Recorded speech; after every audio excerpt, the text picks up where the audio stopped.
The Oscars are soon, so that means that there's a new slate of Best Picture nominees to look at, critique, and criticize, and that is what I intend to do in this video. In this video, I'm going to rank the 10 nominees for Best Picture at the 2023 Oscars. And when I say rank, I don't mean I'm going to rank them in order of how much they deserve to win the Best Picture award or anything like that. It's simply going to be my level of enjoyment of them. Now, I will make some comments about I think this should win, this maybe shouldn't have been nominated, here and there, but the overall point is it's just a personal ranking of the 10 nominees. It's not me saying this like a power ranking in terms of worthiness of winning the award. So, with all that being said, let's get into it. Coming in at number 10, we have Triangle of Sadness, and just, wow, I am mad that I have to put this in last place, because this movie really deserved better. But it just kills itself in the third act. This movie takes everything that was good about it, the first 2/3, looks at it, flips it a double bird, and then just hard turns into something else that isn't interesting, isn't compelling, and just overstays its welcome at the end of the day. This movie is 2.5 hours, and that's not, to me, an incredibly long time for a movie. I mean, it's definitely on the longer side, don't get me wrong, but a 2.5 hour movie shouldn't be, I shouldn't feel like you've overstayed your welcome to the degree that I feel with Triangle of Sadness, when movies like later on this list, Elvis or Babylon exist, and their runtime never feels like it overstays its point. When you're 2.5 hours, and I feel that the last 40-30 minutes don't need to exist, you've done something wrong. Or maybe not even don't need to exist, but I feel as though they could be done differently, edited down, or honestly just thrown out the window entirely. There's a part of me that legitimately thinks if they ended this movie as the ship wrecked, I might actually like it a lot more. And that's the movie. And when I am begging you to take an entire act out of your movie, you've messed up somewhere. So Triangle of Sadness is frustrating. It's here at the bottom because of that. The only nice things I'll say about it is I do like a lot of the dialogue exchanges between Carl and Yaya, specifically early on in the movie. And then the shipwreck scene itself is the peak of the movie to me, when everybody's getting sick and vomiting, and there's the toilets overflowing, and the motion that you see with the camera work, and then Woody Harrelson just going at it. That I like, but my God, this movie is frustrating to me because I really was liking it. And then they hit that island, and I was just like, nope, this movie sucks now. Here it is. Coming in at number 9, we have Women Talking. Now, Women Talking is a movie that I'm honestly like, it's fine. It's good. I do like it, and I was actually surprised by how much I liked it, because I did think that it was going to be at the very bottom of this list. However, I don't think that it is a great movie, and I mean, frankly, it probably shouldn't have gotten nominated. In my opinion, this and Triangle, and I would almost argue the next movie, didn't really deserve the nomination compared to some of the other things that came out this year, but that's not really the point. Women Talking is just that. It follows the true story of a community of Mennonites who the men have been tranquilizing and sexually assaulting the women of the community. They get caught, some of them get arrested, the rest go to post bail for 2 days, and they leave the women with those 2 days to forgive them for their actions, or they'll be basically the Mennonite equivalent of excommunicated. It's the belief, they've instilled this belief in them that if they don't forgive them, they're not going to go to heaven. So the women are left to, figure out what they're going to do. Are they going to fight it? Are they going to just walk away? Or are they just going to do nothing and keep things status quo? And I think it's a really interesting look at some broader themes, because obviously not not many people are going to find themselves in the exact situation that these women find themselves in, but some of the themes that they mention are interesting and applicable on a broader scale. The ideas of vengeance can, like, they kind of debate from a religious standpoint, well, can we exact vengeance on these men? Maybe these men in and of themselves are victims of this culture that has just been, they've lived in and they've grown up in. Should we take pity on them because they don't know any better? Because that's what they've always done? And I think that's an interesting idea. Another idea that I really like is the idea of forced forgiveness. If we're sitting here forced to give them forgiveness, is that even right? Is that even forgiveness? And I really like ideas like that. And I think the ensemble cast does a very, very good job of, talking and portraying these ideas, and you can see some of the different women acting differently. Some of them are more vengeful. Some of them want to kill these men. Some of them want to leave. And I think that that's really interesting, and I like the movie for that. However, that's about all that I can really give to the movie, because I don't think there's anything overly compelling outside of that. Cinematography is okay. There's nothing super interesting. There's no interesting camera work or symbolism with, like, the shots or whatever. It's just kind of a sit-down talk movie, and that's fine. Ultimately, it could have been better, but I still think it is a solid movie. Maybe not worthy of a nomination, in my view, but it comes in at number 9. Number 8, The Banshees of Inisherin. Oh boy, this movie, it's ironic, really, that in the movie, Colum has such a problem with Podrick being, as he says, dull, because this movie is very, very dull. I watched it last night, and then after it, I watched In Bruges for the first time, and I was just kind of a little stunned that this was made by the same person, because In Bruges deals with a heavier subject matter than does Banshees of Inisherin, but it does the black comedy thing better. It's funnier. It's more entertaining. Colin Farrell and Brendan Gleeson are, like, I'm not saying they're bad in Banshees. They're actually fantastic, and that's what I'm going to talk about in a minute. But, like, that kind of dynamic I wish we could have seen in Banshees again, because it's just, Banshees is just a very, very dull movie. It's so, it's pointless, it almost feels like.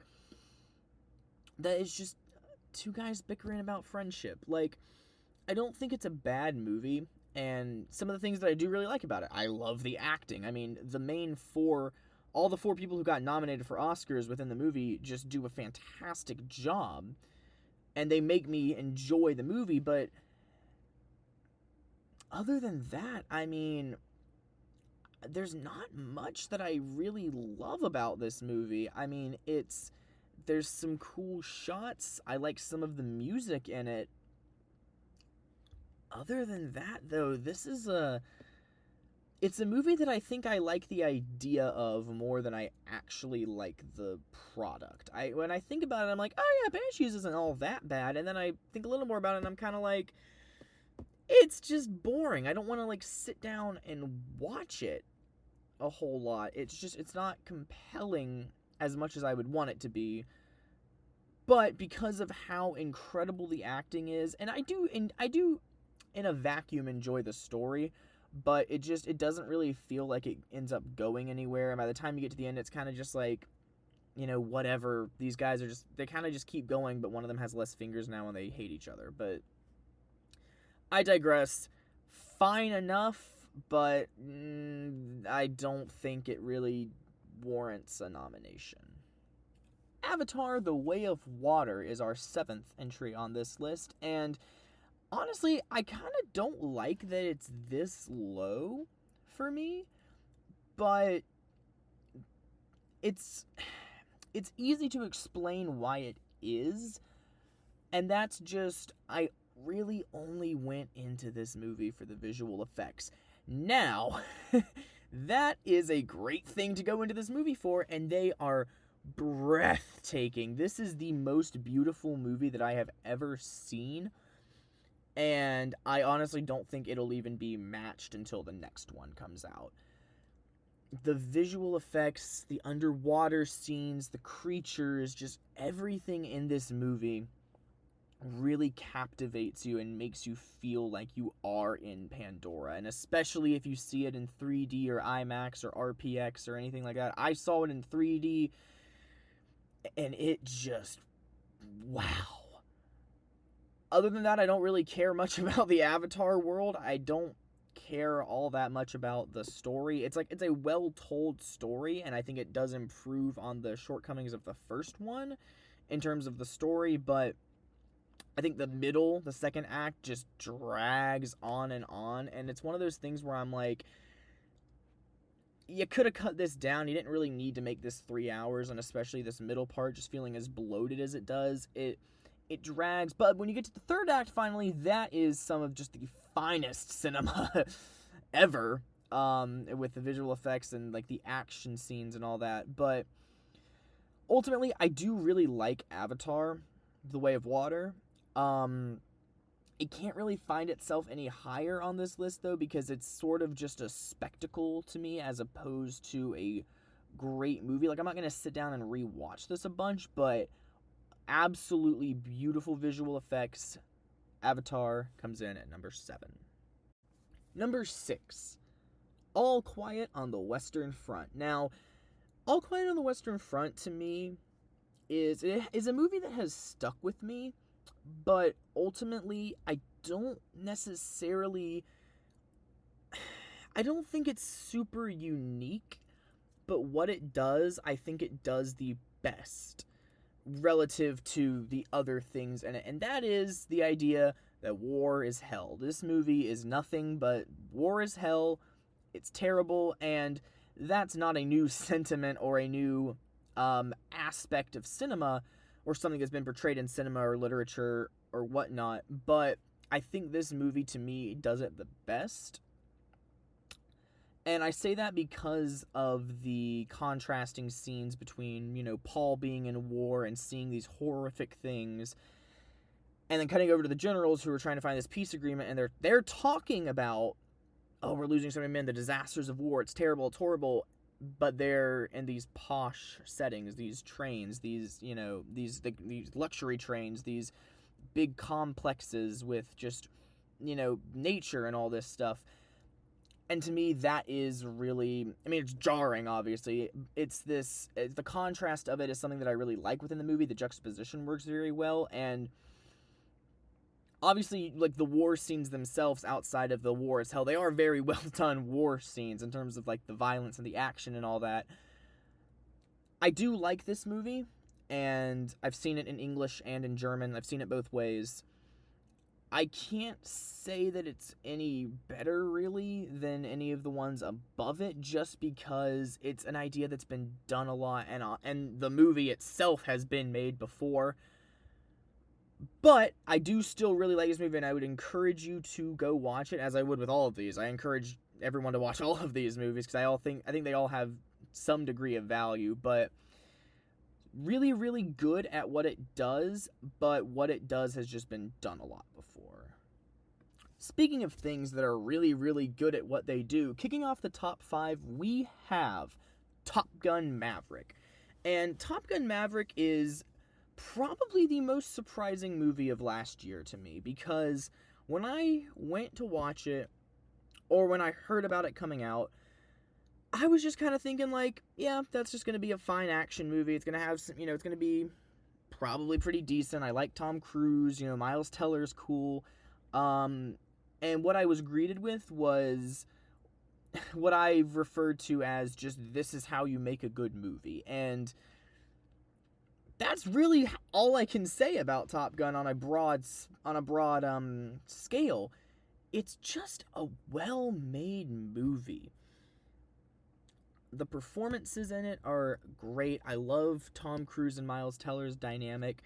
I think the story that it tells, while, yeah, simple, and I would almost even use the word basic, they just execute it so well. You go from this enemies to friends thing with Rooster and Maverick.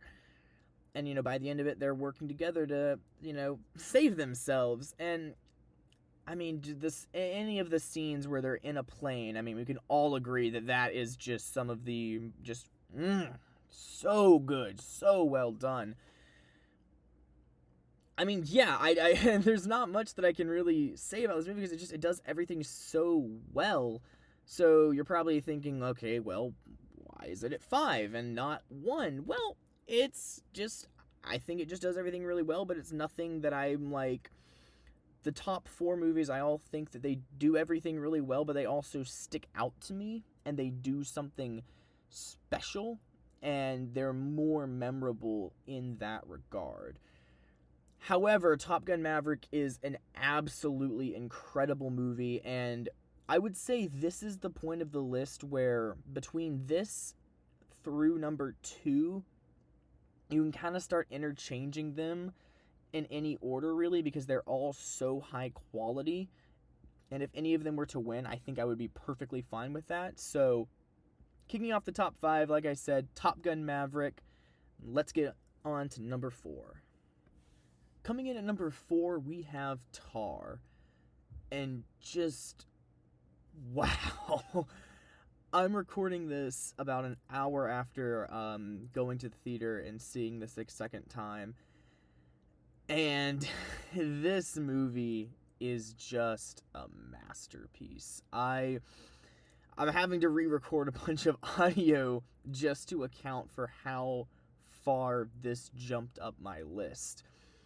24 hours ago, this movie was at number 9 on my list, and I went and I rewatched it because I wanted to give it another shot, and it did not disappoint, and it just skyrocketed up my rankings. And this is just such a unique movie in so many ways.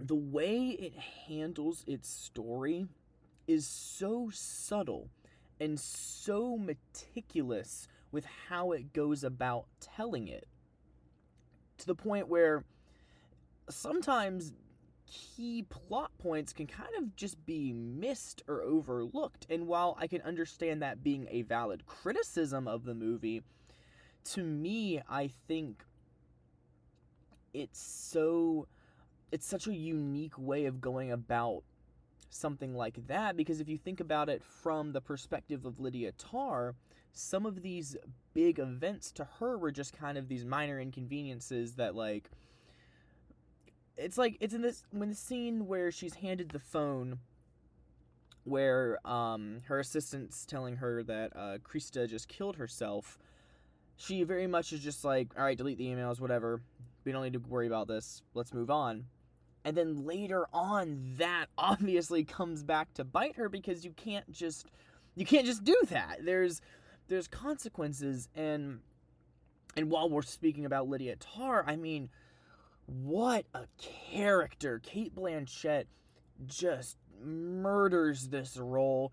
She does it so well. Lydia Tarr, you can feel as the movie goes on, you can start to see how just truly, I mean, evil to an extent she is, and this terror and this imposing figure that she is, and these feelings that she gives to these people of this dread, this imposing figure that you have to overcome or succumb to the will of.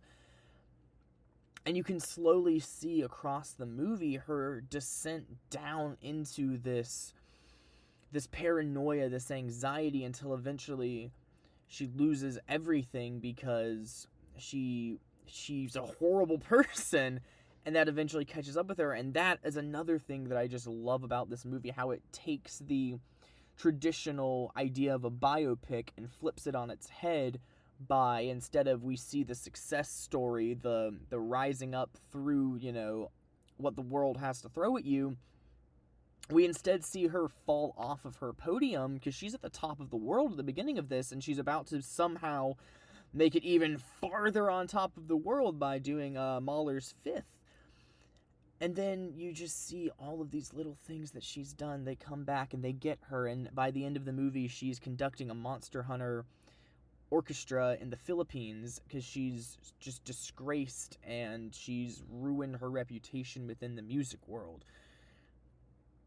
This is a movie that demands that you devote your entire attention to it. And I can understand how for some people where you have to have a movie that you have to focus on and you have to pay incredible detail to the most minor of things, I can understand why that would be a turnoff for some people to not want to watch the movie or to watch it and not like it or not be able to really follow it. I completely get that, and that's how I felt at first, but going back, rewatching it, and I'm not even saying like in a theater per se, but sitting there in this and just being absorbed into this world. It was about like 30 minutes into the movie.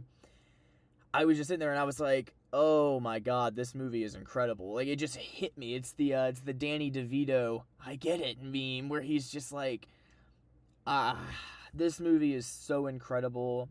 And this is the point where we're getting into the really, really good movies of this year. I think Top Gun is a incredible movie as well. I would say Top Gun is where we kind of kick off where I start to like love these movies. But Tar, if you haven't seen it, just set aside 3 hours and give it all of your attention. If you have seen it and didn't like it, watch it again and give it all of your attention.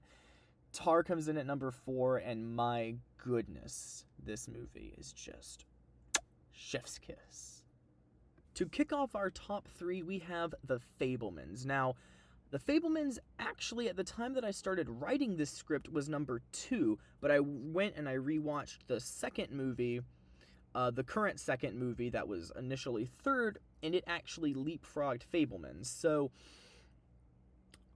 that's not really the point here. Let's talk about The Fabelmans. So what is The Fabelmans? The Fabelmans is essentially Steven Spielberg making a movie about a kid who likes movies, and it's basically just a self-insert for his life. But that is such a good concept to me. I mean, to see another movie come out this year about the industry of Hollywood, a movie about movies, where we had a lot of stuff like that this year, between this, Nope, dealing with more of the exploitation and, dealing more with race relations in Hollywood, and then to have, a movie like Babylon that really shows the decadence and the extravagance of old Hollywood. This movie, of those 3, is the one that does the most positive take on it. You see the kid, you see the little Fabelman, I'm forgetting his first name right now.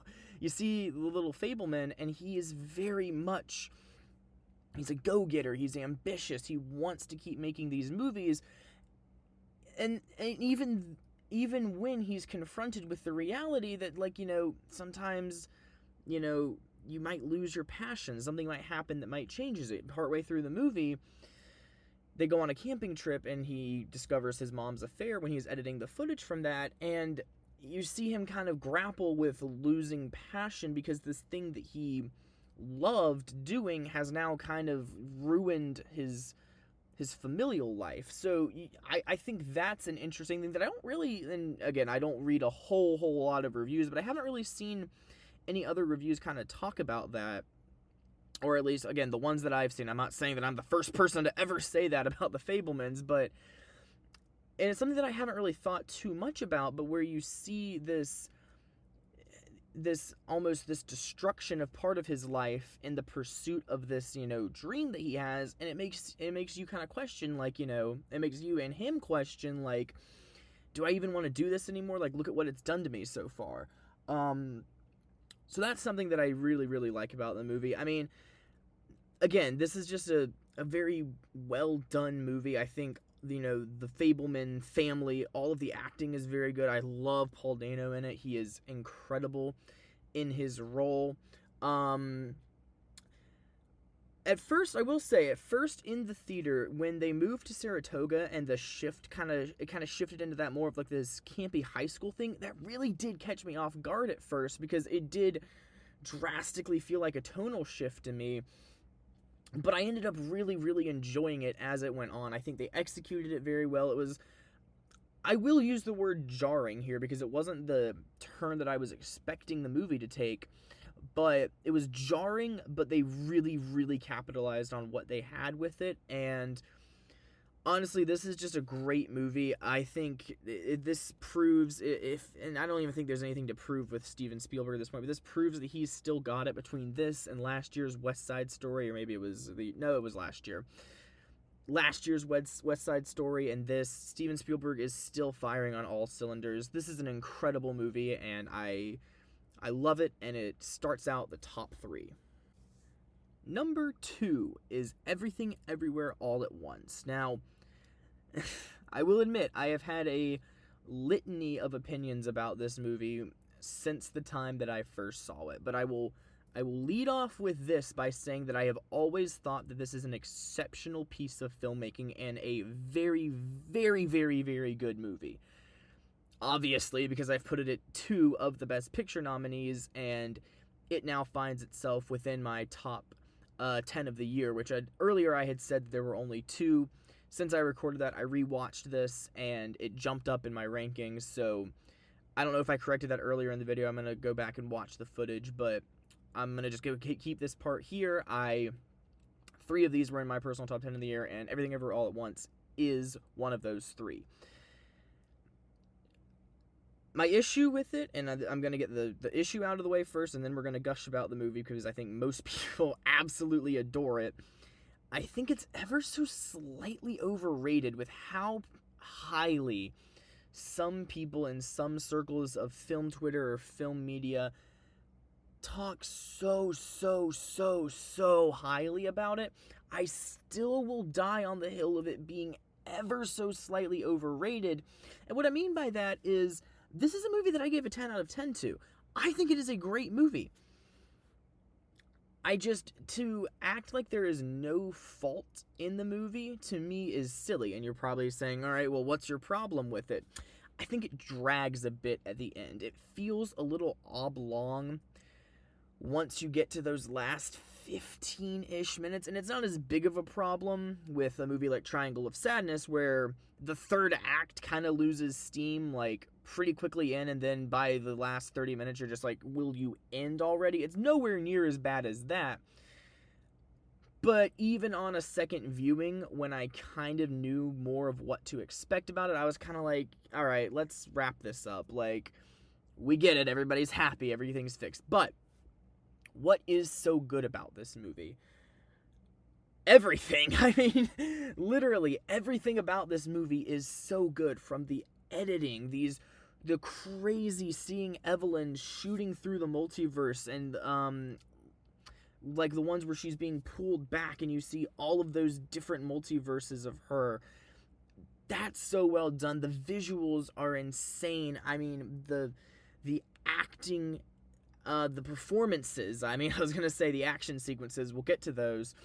The performances in this are just so heavy and so well done. Michelle Yeoh, Stephanie Hsu, Ke Quan, Jamie Lee Curtis. Jamie Lee Curtis, I feel like, even though she got nominated for the Oscar, kind of gets lost in the shuffle sometimes when you think about Everything Everywhere All at Once, because when I went back and I rewatched it, I was kind of like, and this was last night that I had rewatched it, so it's very fresh on my mind right now. I was kind of like, all right, well, I'm going to pay attention to Jamie Lee Curtis, because, like, when I saw that she got nominated, I was kind of like, that seems a little weird for what was basically just, like, a side character, minor antagonist. And then I watched it again, and I'm like, that's why, because it's Jamie Lee Curtis, and she's incredible in everything. So that, to me, I mean, the acting is so good, the action sequences are just incredible, and they get away with so much zany stuff that, like, there's so much crazy stuff in this movie, but it all works, and it never feels like they're being elaborate just for the hell of it. It never feels like they do something that's super crazy, like, you know, the verse jumping, some of the methods that the people have to do to get there, where you see the guy banging the lamp, or, you know, the two guys that are trying to shove stuff up their bums. That never feels like it's too out of bounds for this movie because of what it is.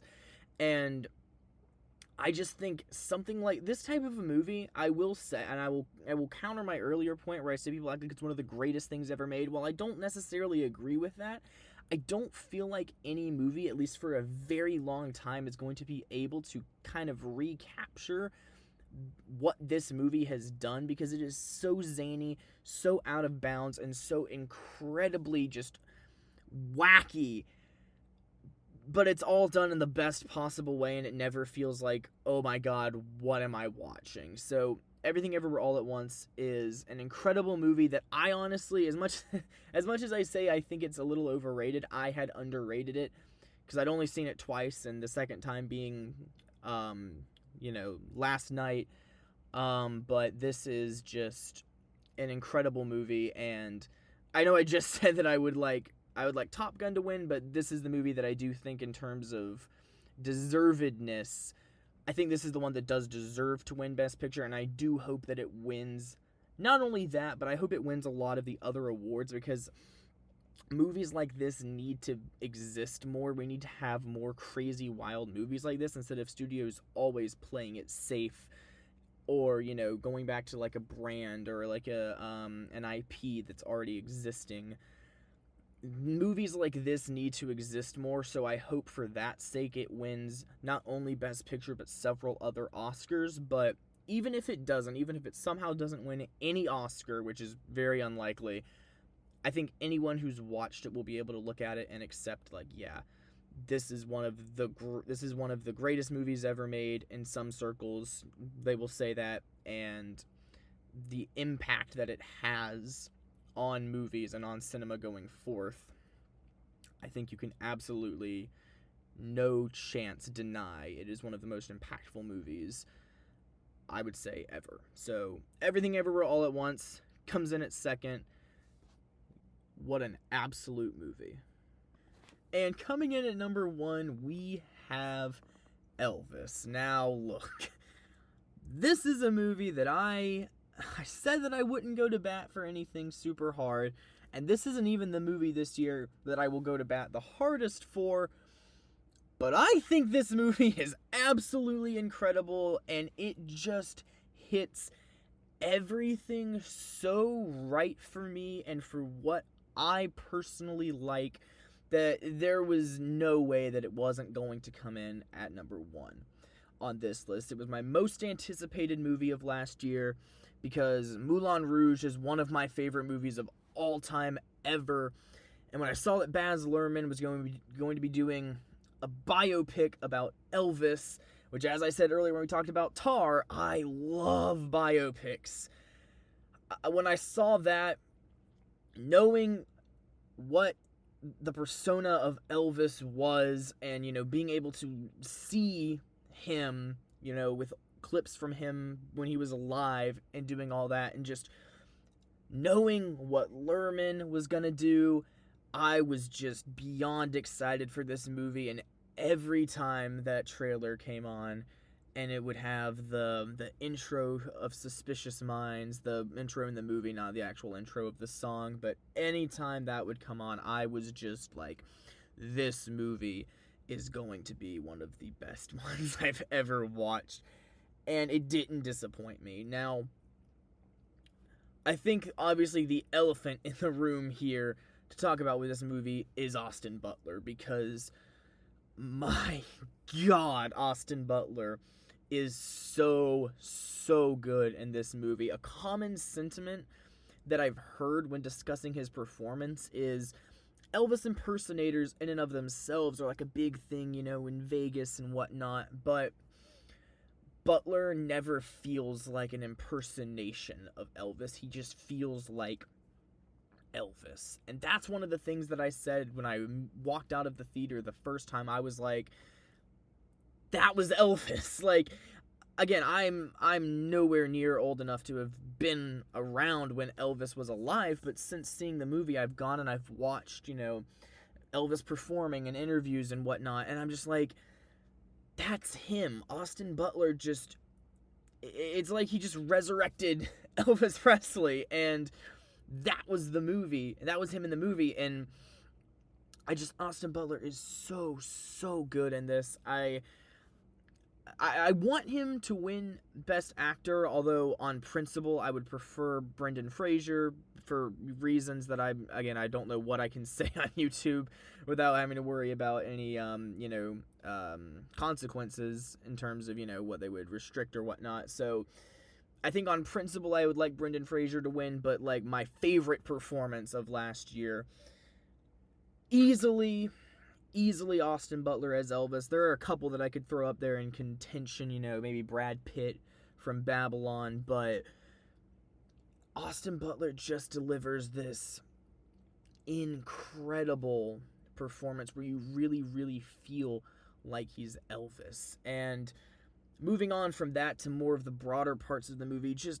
Luhrmann's direction and his directing style, and just the frantic energy, especially in these large groups of people, like the charity concert or the hayride near the beginning of the movie. It's just those scenes, stuff that he does so well, and I'll even liken it back to the intro scene of Moulin Rouge, where they're singing, diamonds are a girl's best friend, and it's just, anytime Luhrmann does a scene like that, it's so satisfying for me to watch, and it's so amazing how well he does it, and he doesn't miss. I mean, he doesn't miss. Even in The Great Gatsby, which I don't think is a great movie, it's a good adaptation. It's actually a great adaptation of The Great Gatsby. The problem is, as a source material, The Great Gatsby kind of sucks, but even in that movie, there are so many high energy scenes that make me like it, because I'm like, yeah, I feel like if somebody else made this movie, this same set of actors and actresses, but it wasn't Baz Luhrmann, I feel like it wouldn't really be that good. But his directorial style makes it better, and then again, it makes this movie, Elvis, also better. I don't know if you could have really gotten another director to make this Elvis movie, because I feel like, again, the persona of Elvis, this high-flying, flashy individual, this, rebel, I don't feel like anybody other than Baz Luhrmann could have really captured that, especially in the scale of this type of movie, this odyssey almost. It's about the same length as Tar, about 2 hours and 40 minutes. And whereas, again, I contrast the two because they're both, biopics, one being about a real person and one being about a fictionalized character. I understand that's different, but I think it's interesting to look at the comparisons, because we see, Tar having this methodical type of storytelling where, for what Tar is, I do think that works very well, and I'm not saying you can translate it either way, but it's like, imagine if that's kind of the approach that was taken to the Elvis biopic. And obviously we haven't seen that in other biopic movies like Rocketman or Bohemian Rhapsody, but imagine if it was like that. Like, imagine if they got somebody that tried to do, I don't know, they did, like, somebody that wouldn't lean into just the craziness that Elvis Presley was. It probably wouldn't be that good of a movie, but they got, I think, the best possible director for this specific movie. The acting, Austin Butler is just incredible. I think Tom Hanks is good in it. I don't really understand where the criticism for him comes from. The biggest issue is, like, I don't know why he does that accent, because I've seen clips of the Colonel and he doesn't talk like that. But I think Tom Hanks is actually pretty good in this movie. I won't even say I will defend it because he's fine. I'll even say he is good in this movie. Elvis is just, to me, it is the perfect storm of stuff that I love in movies. It came together perfectly for me. It didn't disappoint. And Elvis is my personal favorite of the Best Picture nominees for 2023. And there you have it, ladies and gentlemen, my ranking of the 10 nominees for Best Picture in the 2023 Oscars. If you agree, if you would disagree, feel free to leave your opinions down in the comments below. Drop a like, subscribe, and I will see you guys in the next one.